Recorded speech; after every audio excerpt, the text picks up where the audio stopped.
Sandlin, thank you so much for spending some of your Saturday night with us. Let's go ahead and take a look at some of our top stories of the evening. 3 executions scheduled by the state in 2025 have been postponed due to a lack of lethal medications.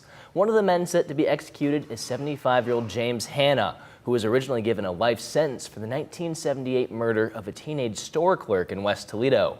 Governor Mike DeWine postponed the executions until 2028. A man convicted of a 2007 double murder in Perrysburg Township was sentenced to death, but now a hearing could get him removed from death row. Calvin Nayland was convicted of shooting and killing 2 people at Liberty Trucking in Perrysburg Township back in 2007. He's since been on death row. One of his attorneys tells WTOL 11 that a change in state law allows people sentenced to death to request a competency hearing. That attorney has filed a request to hold that hearing, which could change his sentence to life in prison. The attorney said Nayland does not want that hearing to happen. On Monday, there is another hearing to determine if Nayland is competent enough to make that decision. If he is determined to not be competent, his attorneys could move forward trying to remove him from death row. 11 Investigates uncovered claims of dogs and employees being mistreated during a months-long investigation. It led to the firing of the dog warden and discipline of at least 1 employee. WTOL 11 brought the issue up at last Thursday night's debate for County Commissioner. Your opponent says years of neglect at LC4 is a, quote, disgrace to animal lovers and the well-being of a caring community in general. The LC4 facility is getting a more than $30 million new facility. Some viewers have said this is like putting lipstick on a pig. Are they right? LC4 is still swirling in controversy a month after the warden was fired. 11 Investigates started looking into claims of poor record keeping, animal mistreatment, and law breaking by Warden Kelly Sears back in June. But volunteers were looking into those problems long before that. These numbers, this one seems requesting public records on their own back in 2020 and reporting them to commissioners in 2021. Tara Fusco even has a case before the Ohio Supreme Court against Lucas County for denying her Freedom of Information Act requests that were later obtained by 11 Investigates. She says no one listened to the volunteers' claims for years, despite Commissioner Gerken stating at the debate that the issues were recent and investigated properly. It was more so, I believe, the ability of the news to listen and to get involved and bring the community into it, making it public knowledge of what was going on. Pete still didn't really listen at that point. It wasn't until Anita Lopez got involved and started meeting with staff members, volunteers, and people in the community to hear the problems. Tom Winooski used the debate stage to announce he would bring back the LC4 volunteer program if he's elected.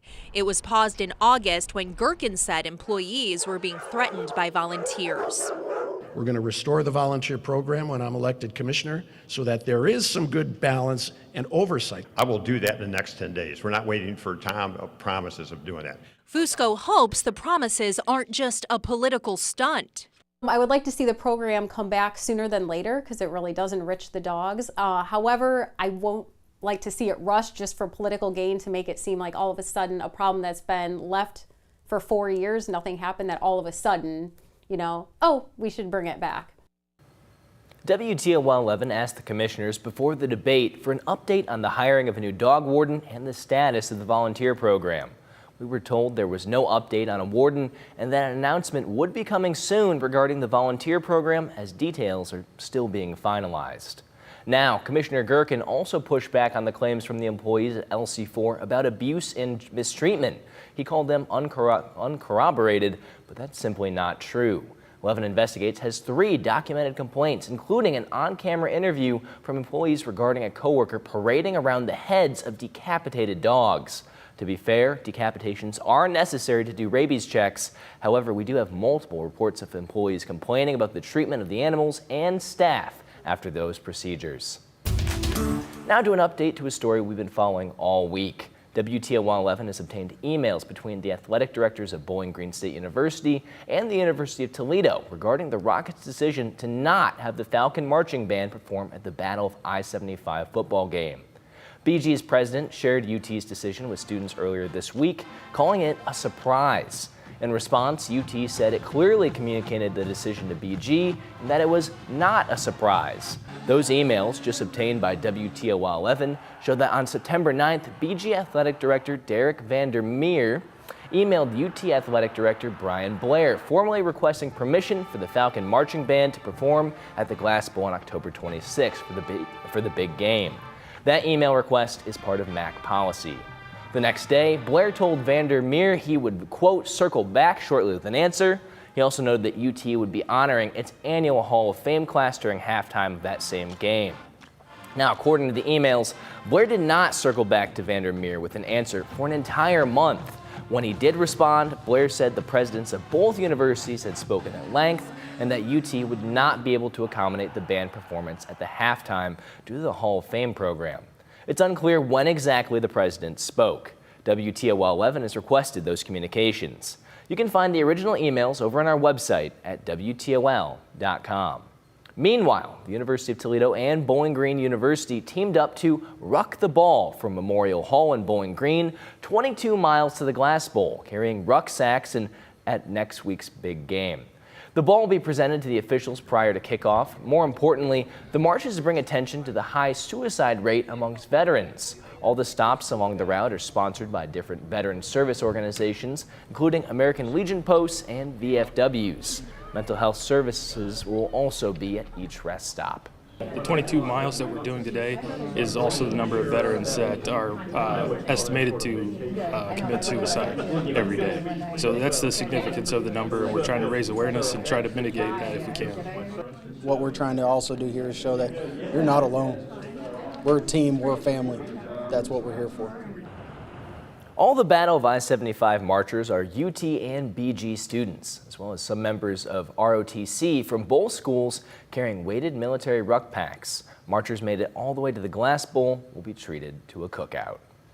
Today's 700 volunteers, walk teams, and community participants walked to raise money to end Alzheimer's disease. In Ohio alone, there are more than 236,000 people living with Alzheimer's and other dementia. That number climbs to 7 million nationwide and could reach 13 million by 2050 unless new treatments are discovered. Alzheimer's is the 7th leading cause of death in Ohio, and this walk is a way for people who care for Alzheimer's patients to make connections with each other. People come together in the community to support one another, and it also drives awareness in the community so that people understand the disease more, learn maybe a little bit about what to look for in their loved ones so they get the early diagnosis. Early diagnosis is critical. The Walk to End Alzheimer's supports the free local programs and services that help families facing the disease today. It also supports research to give families more time through treatments. The city of Perrysburg voted on the best works of art that were displayed at the Sculpture Walk in Woodlands Park. After touring the art sculptures in the park, the artists responsible for the publicly voted popular pieces were recognized for their work. With local artists voting Best in Show, as well as Mayor's Choice being picked by Mayor Mackin, Mackin says the Sculpture Walk is a highlight for local art in the area.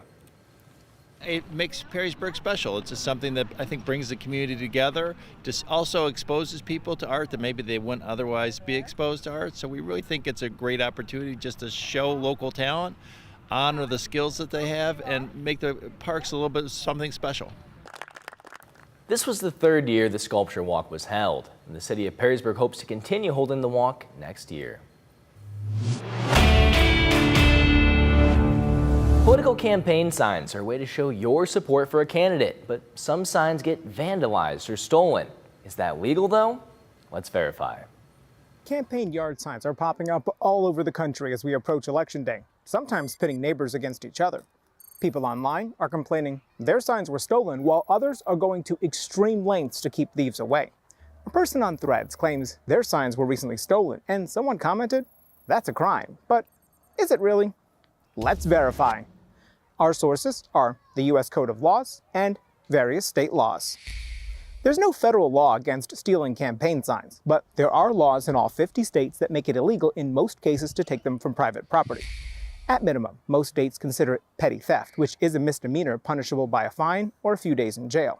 So, yes, it is a crime to steal a campaign sign from private property. Many states allow signs to be removed if they're in dangerous locations. Others only apply sign tampering rules for a few months before and a few weeks after Election Day. With your Verify, I'm Brandon Lewis. Right now, we want to break down voting numbers in Northwest Ohio.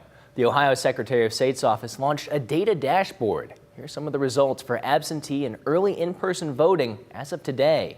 In Lucas County, there are more than 304,000 registered voters. Overall, more than 45,000 absentee ballots have been requested, but just over 17,000 ballots have been returned so far.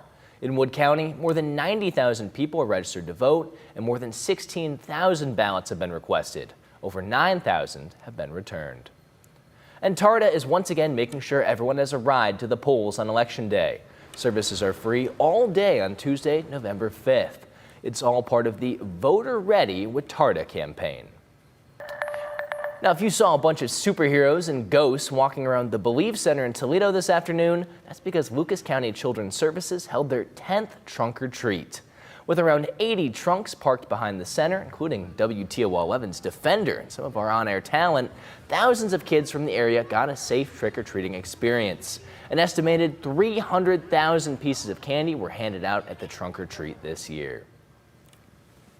These costumes are great. The smiles on people's faces are great. Just the attitudes and the goodwill is great. They started coming and they haven't stopped, and we hope they don't until we run out of candy. The Trunk or Treat also included face painting, art, games, and more. Matt? Outside for us as we go throughout this evening. Yeah, we got some nice sunshine out there, and I hope you enjoyed this Saturday. It's been a great weekend so far, and current temperatures right now just into the lower 70s outside. Overall, going to be a great evening on tap for us if you're heading on heading out on town for us as you go throughout this evening. Looking at current temperatures right now, just into the upper 60s in Toledo, down to Bowling Green, 72 degrees. Along the lakeshore areas, though, still a little cooler, lower 60s out in Port Clinton and Sandusky for this evening. We widen the picture out and look at least radar and satellite. No rain or clouds in sight as that high pressure is still dominating our area across the Midwest and along the East Coast as well. So with that, still dealing with those drought conditions as well, not only throughout Northwest Ohio, but also into Southeast Ohio with some exceptional to extreme drought conditions. And you even do have extreme drought, at least into at least Fulton County and Williams County as we go throughout this week. Look at that sunset for your Saturday. We'll be right around 6:45, and at least at that day length right at 10 hours and 54 minutes. Sunrise for tomorrow going to be even later at 7:52. As you plan your evening out, we'll be back into the upper 60s by 6 p.m. and by 8 p.m. we'll be into the upper 50s. So cooling off nicely heading towards the later part of tonight. Back into the lower 50s. At least as we look towards your Sunday, we'll see some nice, brilliant sunshine, highs into the 70s for multiple days ahead. And as you look at least your Sunday, mid 70s, dry and warmer conditions with that nice, gorgeous sunshine on the way to close out your weekend. Take a look at the next 4 days. That sunshine across the board as you go throughout Sunday, Monday, and Tuesday. We'll be into the upper 70s, near 80 degrees for your Monday. And by Tuesday, back into the upper 70s with more rain chances likely finally on the way for your Wednesday. Likely some scattered rain chances and cooler conditions as we'll be into the lower 70s. Now, as we look at that October warmth, I'll talk about some at least near temperatures, at least near 80 degrees, or that high for Monday going to be into the upper 70s, near 80 degrees, but the record high right at 82 degrees. So we could like to see near record warmth for the month of October on October 21st. As we look at the next 6 to 10 days, still going to stay dry and mild and well above average with those temperatures as we go throughout the later part of October and likely closer into November. Still dealing with some much warmer conditions out there for you. As we look at that extended forecast, overall as you go throughout your Saturday back into Sunday, still nice sunshine. And eventually as we go throughout Monday and the Tuesday, eventually we'll see those temperatures fall off into the lower 70s. Cold front rolls through and we're talking temperatures almost 15 degrees colder as we'll see temperatures into the upper 50s, even 60s, and towards next weekend for that battle of I-75 for Saturday. Well, temperatures are going to be into the lower 70s by next weekend, Mike. See what I'm doing? I'm shaking my head. Why are you shaking your head right now? Because I'm tired of the yo-yo. I'm tired of it being warm and cold and warm and cold. I have sweaters one day, t-shirts the next. I'm getting tired of it. I don't know what you want me to do. What are you going to do about it, Matt? Hey, look. We're going to try, I promise we're going to try to get some more consistent, at least weather as we go throughout November. Yeah, just those warmer weekends. Some people typically like that, Mike. So I hope hopefully, you get along the bandwagon and, hop on the train for some. It's been a very strange fall. It's been a very strange fall. Yeah. Well, thank you so much for watching. We'll see you again at 11 tonight. Take care.